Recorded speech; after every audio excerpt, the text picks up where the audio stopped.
You have found what lights you up. I'm your host, Sunny the Life Coach, and I'm here because I see you searching for something or someone out there to help you feel better.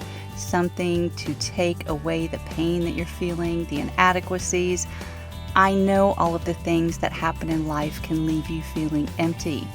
Your search is over. This podcast is all about finding your own freedom and power to love yourself enough to shine in the ways you were always meant to, the ways in which you are already fully capable of. If you're ready for some real talk, some serious truth bombs, and a few F-bombs, you are in the right place. Let's do this. Let's get lit.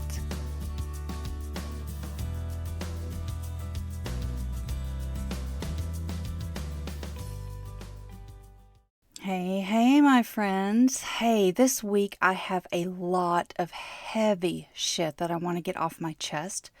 So I'm just going to go head first into it. But first, a disclaimer. I'm going to talk about worthiness, but I'm also going to touch on moments of desperation and dying. And so if that's not your jam today, save this one for later. How about we kick it off with some song lyrics that I will read, not sing. You may or may not recognize them. Let's do it. Hum along if you get it. I don't care if it hurts. I want to have control. I want a perfect body. I want a perfect soul. I want you to notice when I'm not around. You're so fucking special. I wish I was special. I think I've been playing the lyrics to Radiohead's Creep in my brain on a repeat loop since I can remember. And yes, when I Googled the release date, it was 1992. And in 1992, I had big ass hair, like Lita Ford type hair. High school was over for me. I listened to Ozzy, Black Sabbath, and Metallica Underground before Metallica became mainstream, which was definitely their better work. You all want to get a sense of how old I am? I stayed up really late on the weekends. Did I even sleep? Saturday, 1 a.m.-ish, the local college radio station would play some Metallica. Master of Puppets, or even better, Ride the Lightning, made my freaking weekend. That's the only time I could ever really hear that stuff if I wasn't listening to my own tapes. This is a preview for things to come. Oh my gosh. But I can assure you that since I was a preteen, I felt this. I felt these lyrics, even if I hadn't heard them yet. I want you to notice when I'm not around, you're so fucking special. I wish I was special. Never mind the grammar, people. And by the way, I am first to sign up for the grammar police. I hate bad grammar in writing, but if it works in fantastic song lyrics, I'm here for it. Another weird fact. I can also tell you that the life coach community, for the most part, doesn't listen to angsty music like this anymore. We listen to audiobooks and podcasts. But we do recall the days that we listened to angsty music, and we actually find ourselves looking back on this going, damn, these guys could have really used a coach.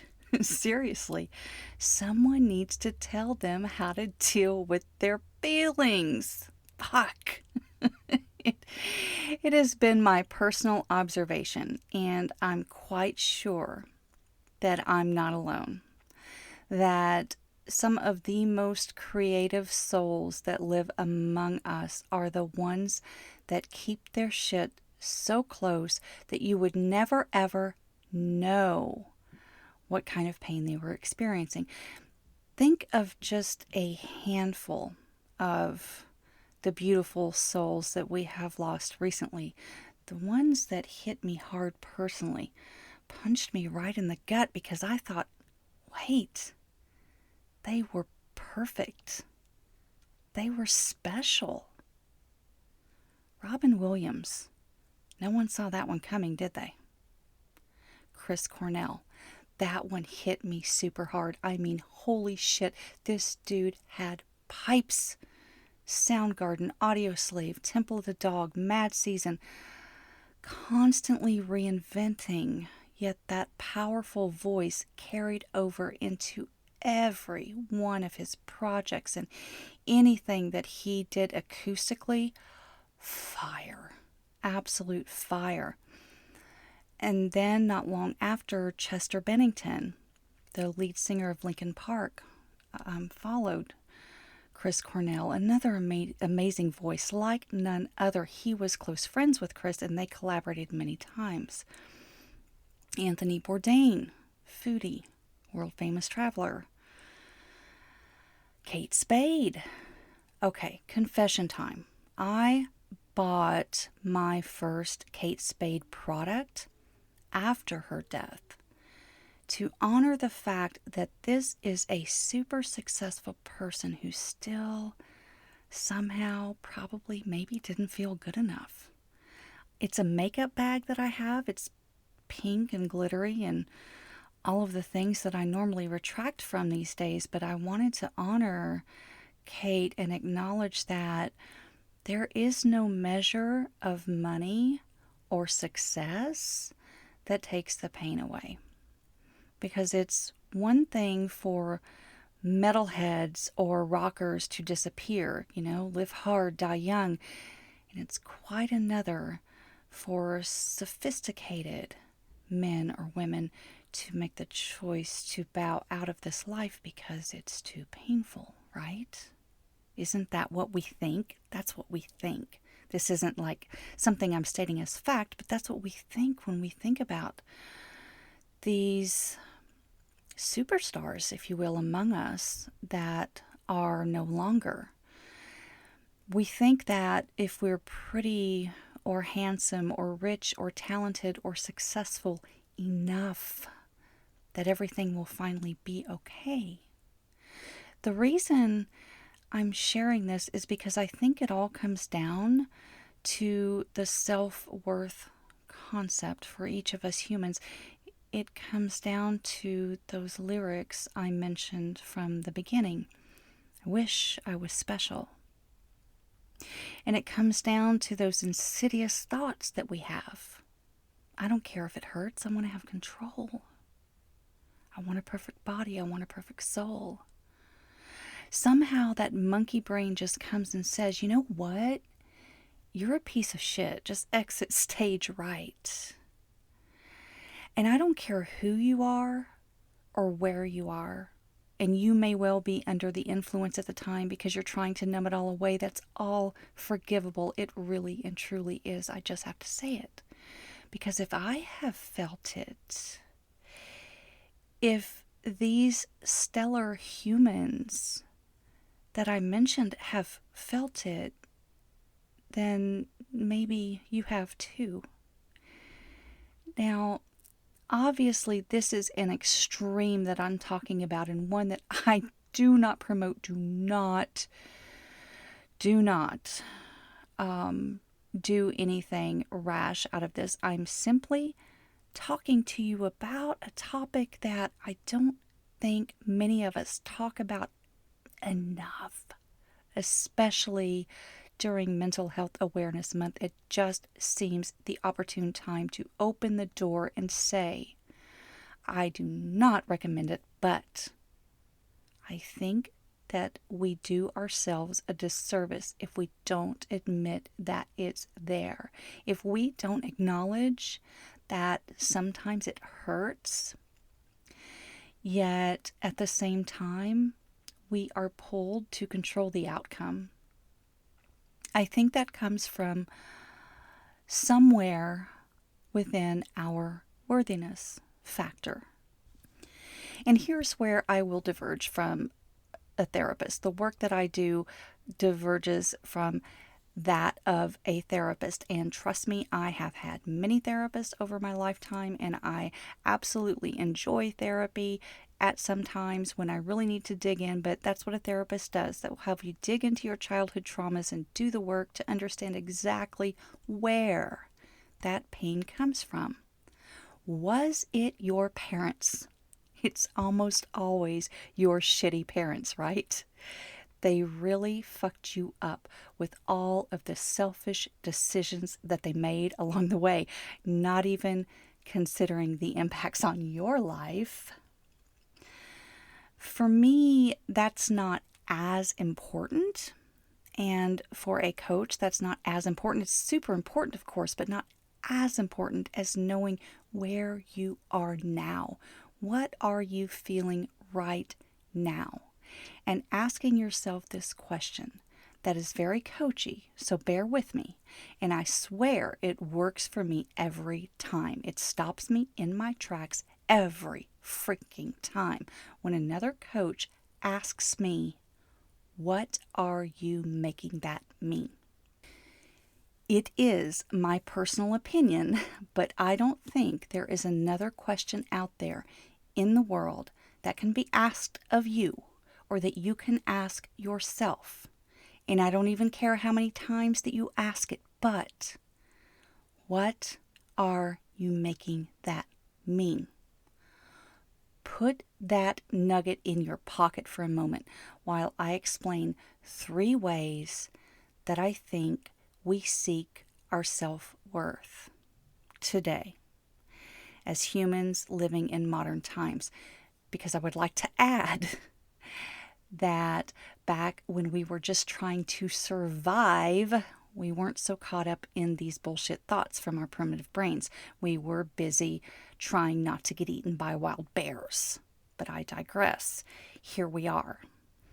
I said I will meet you where you are, so we're not going to go back to how you were raised or how you came to be here or all of the trials you have experienced along the way.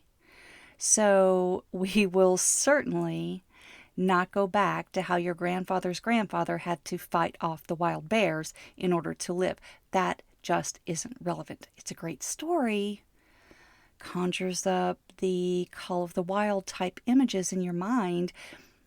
Definitely one that you should share with your kids for perspective. And of course, to work on your own perspective, but not exactly applicable to your life today.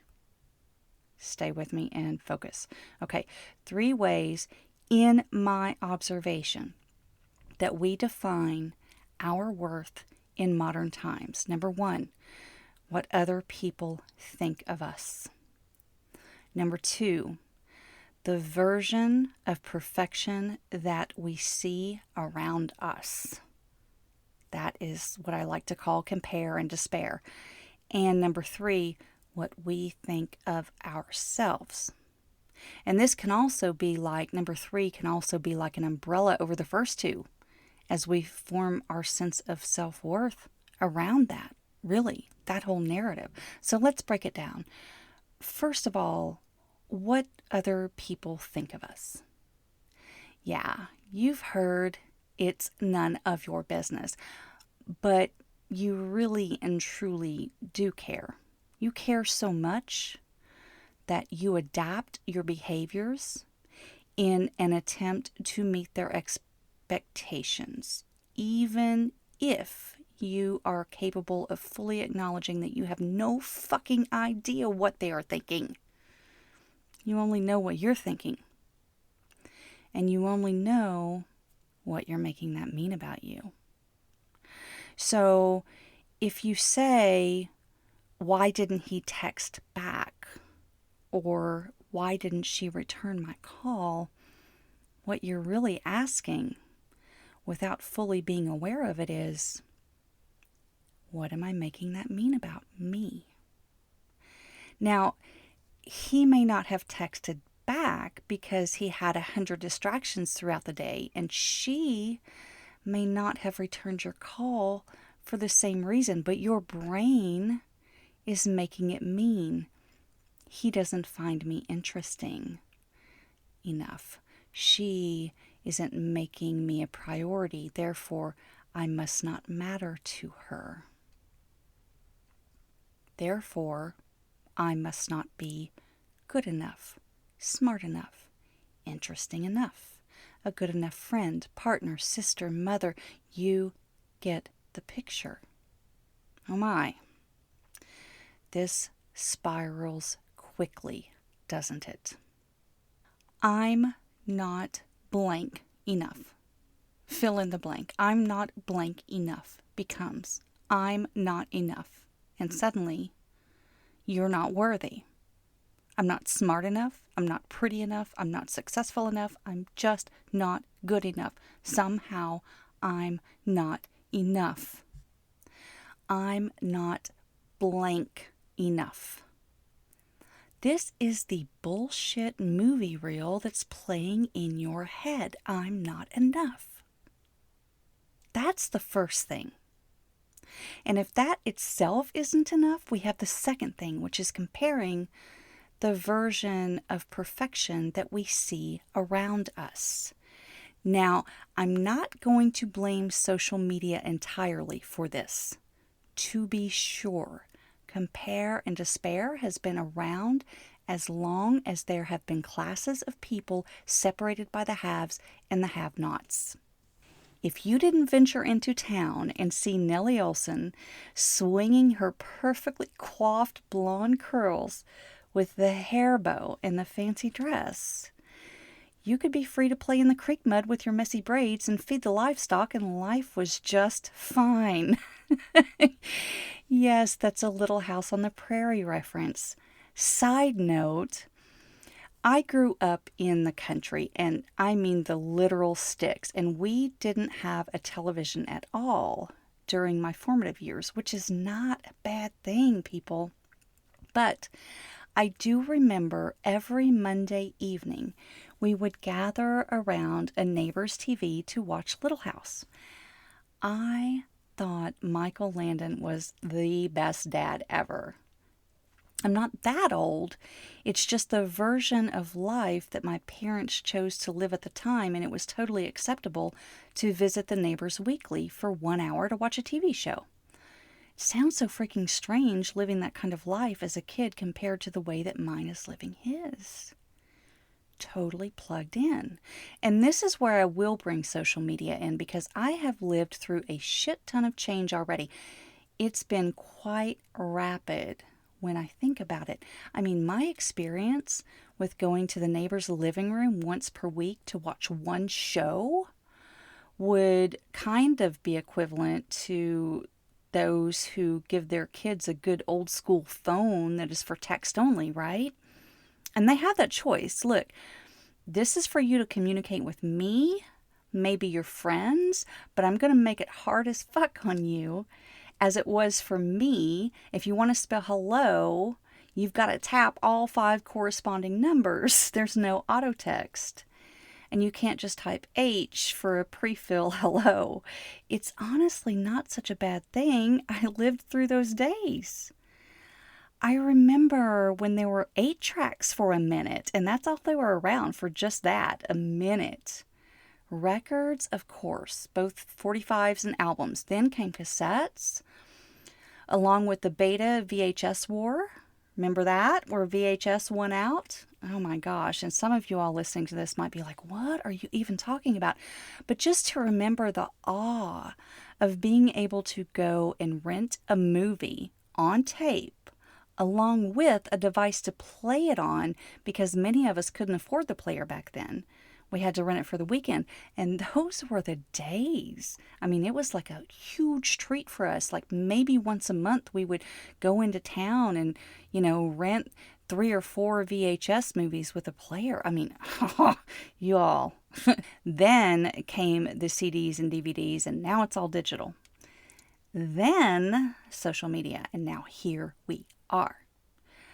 I can't for the life of me imagine growing up with it, right?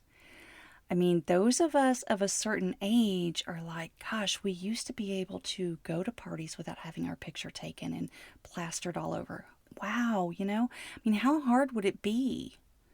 How hard is it for our kids to grow up in this age? Because even if you are that parent that says, I'm only going to give my kids a text only phone, doesn't mean they're going to be surrounded by the kids that aren't carrying cameras in their pockets, right? So now my son is talking about how many followers he has on his TikTok account, and I'm like, it's not about that. Stop it. Yet in reality, I'm trying to build my coaching business, and so yes, from that perspective, I am looking at followers and likes and shares, of course.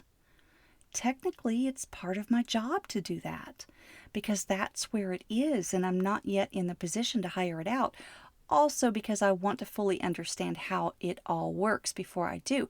Trust me, I would love to contract my social accounts, and one of these days I will be doing that. But that is not what this is about. It's about what the kid does. He compares how many followers he has versus his friends. And he says it's a friendly competition. Like literally, he and his friends have a bet around who can get the most followers. Certainly, that is not a healthy competition. We do talk about that all of the time. But I know that no matter what I say, he will have influencers his age. So his version of perfection may be his friend who has more likes than he does or more followers, whatever it is. My version of perfection may be that ad that shows up in my feed that nailed it, my thoughts, and I start kicking myself for not being in the same place as this other person.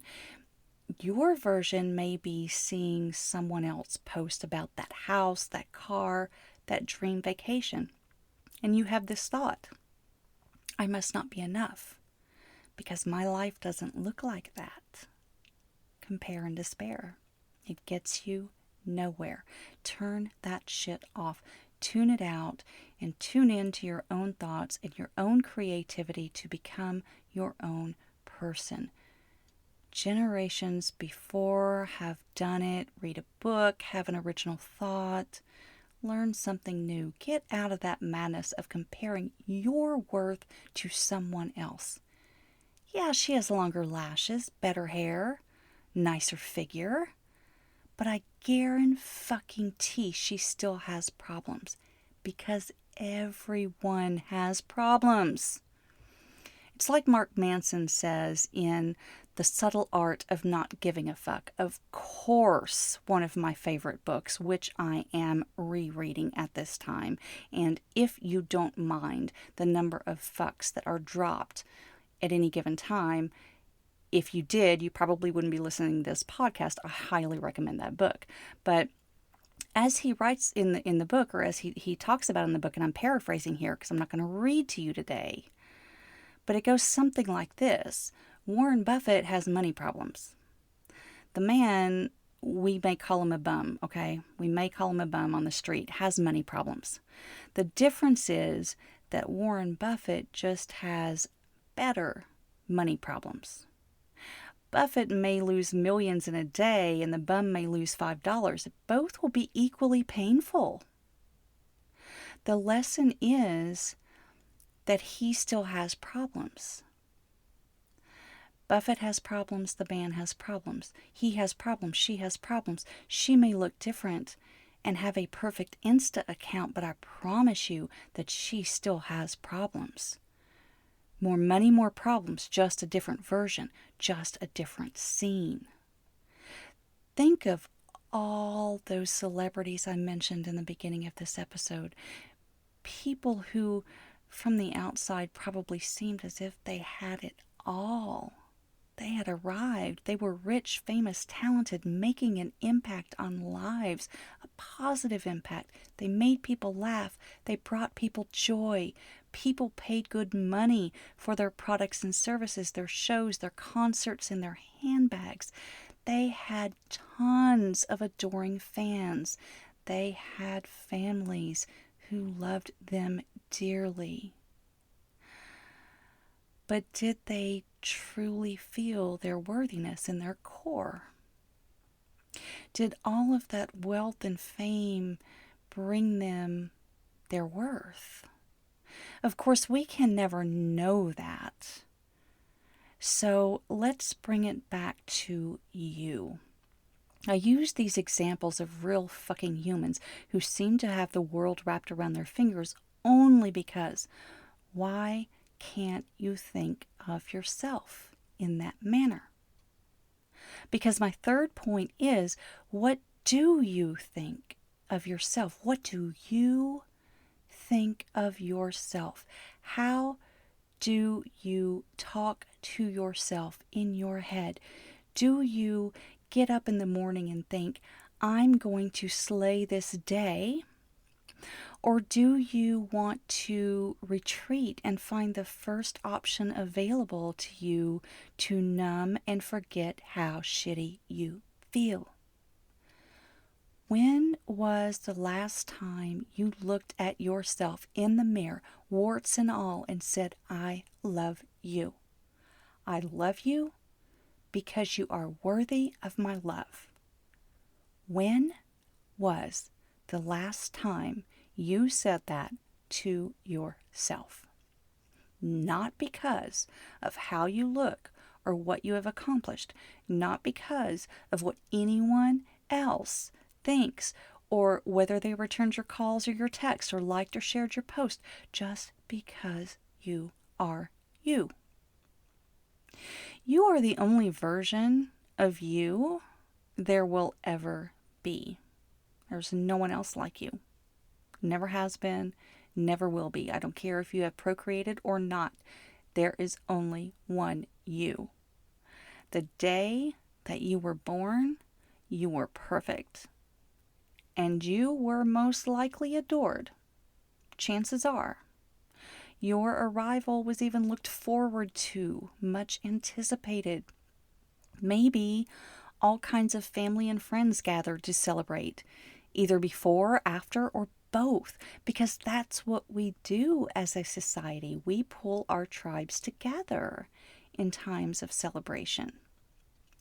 Even if it wasn't this way for you, as if you would even remember, you were still worthy and perfect the day that you were born.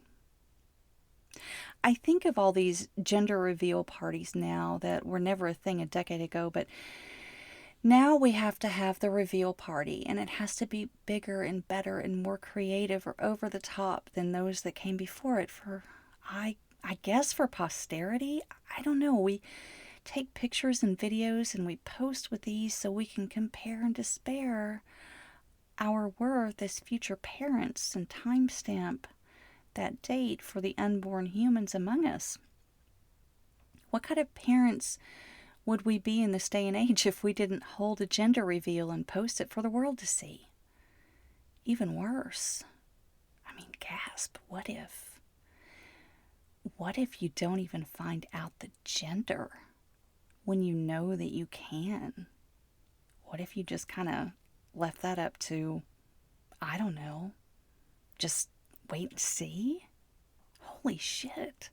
That's a head trip right now. Who does that? Who says at the ultrasound, I want it to be a surprise? Deep thoughts. Regardless of how shitty your parents may have been, because I will acknowledge not everyone is great at it. Some of us truly suck.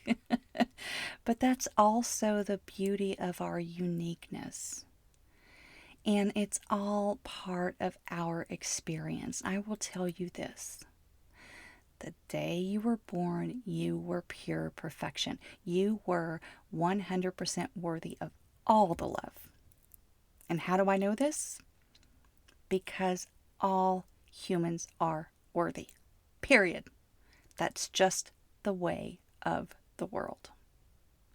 Warren Buffett is worthy, and so is the man on the street begging for your change. You don't know their stories, but you know your story. You know where you've been. That is a path well traveled. Where do you want to be? That's what you're here to find out. Do you want to be broken and in despair? Is that how you want to live this life? It's certainly fine to feel those valleys of darkness, as I covered in my previous episode. Just don't stay there. Always, always ask yourself when your brain presents you with a sentence, because all it ever is just a thought. That's interesting. It's an invitation that your brain is sending you that you do not have to RSVP to. You say, that's interesting. What am I making that mean? He didn't return my text. She didn't return my call. Not a single fucking like on that post I crafted for an hour. I tried to take the perfect selfie, and I even hate selfies. What does it take? What am I making that mean about me? Because that is your ultimate reality. Whatever you decide, and that is that kind of overarching umbrella that I asked you to envision in the beginning between the three things. Whatever you decide that it means is going to become how you spend your day, your week, your month, and ultimately your life here on this earth. Listen, I know this one was pretty raw, but I felt compelled to share it with you because sometimes I spend time in the dark places, and I want to acknowledge that they are real. They do happen. They happen to all of us. I want you always, always to reach out immediately to your best resource for support if you do not feel safe. There's always someone to listen to you, to hear you vent whatever you need. And if you don't know, if you are listening to this podcast, I want to assume that you have access to Google and you can find this yourself. But if you do not know, I will give it to you here. The National Suicide Prevention Lifeline is 1-800-273-8255. Write that down, keep it in your pocket, put it in your contacts, call somebody if you need to. My roomie quote? It's time for a roomie quote, because I really love this one, especially with this topic. I want you to listen hard to this. It is so simple, but it is so real. If everything around seems dark, look again. You may be the light. Again, if everything around seems dark, look again. You may be the light. That is my truth today, my friends. I hope that wasn't too dark for you, and I hope you understand why it was necessary to say these things, to speak my truth. Thank you for listening today. If you are generally feeling meh, want to talk about your worthiness or lack thereof, oh my gosh, I'm a master at self-loathing, so I completely get it. I'm here for you too. Just visit my website at sonythelifecoach.com and click Let's Do This. Shine on.